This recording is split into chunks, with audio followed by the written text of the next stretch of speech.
నమస్తే friends, welcome back to blossom channel. సకల సృష్టికి దృష్టి, క్రియ, వాక్కు ఇవన్నీ ఆ జగన్మాత కరుణా కటాక్షాలే.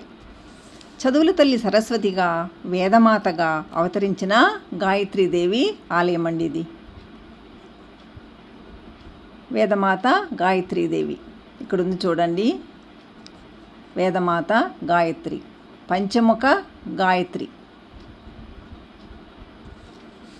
ఈ జగన్మాతని మనం మనసారా ఒక్కసారి స్మరిస్తే చాలు, అరిష్టాలన్నీ కూడా నిర్మూలనమవుతాయని అంటారు. ఈ గాయత్రీదేవి కొలువైన స్థలము విద్యుత్ నగర్. ఇది హైదరాబాదులోని ప్రముఖ వేదమాత గాయత్రి ఆలయం అండి. బిహెచ్ఎల్ పరిసర ప్రాంతమైన విద్యుత్ నగర్లో ఉంది.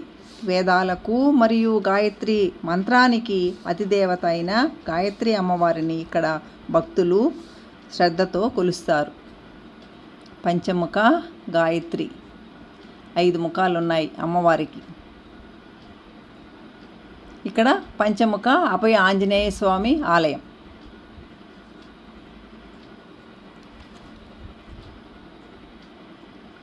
ఆంజనేయ స్వామి ఉన్నారు చూడండి.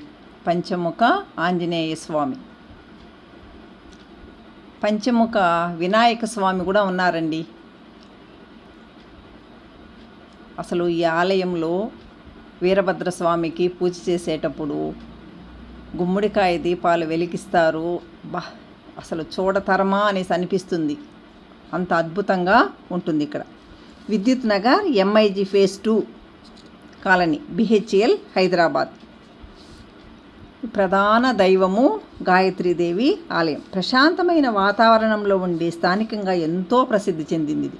ఈ ఆలయం పురప్రజల విరాళాలతో ఎంతో విరాజిల్లుతోంది.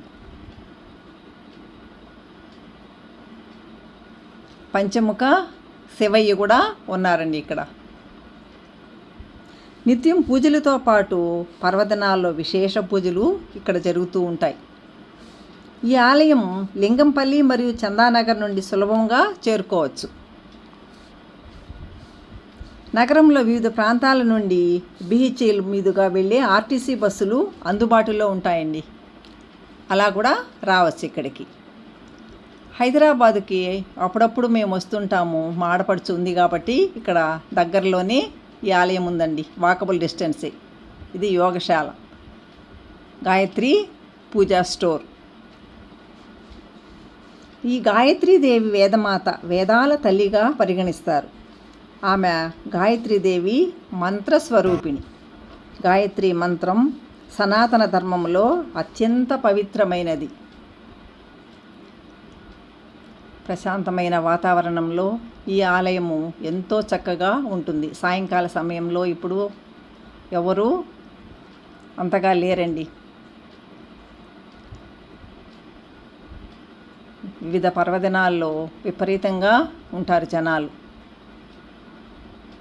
చాలా అద్భుతమైన అమ్మవారి ఆలయం.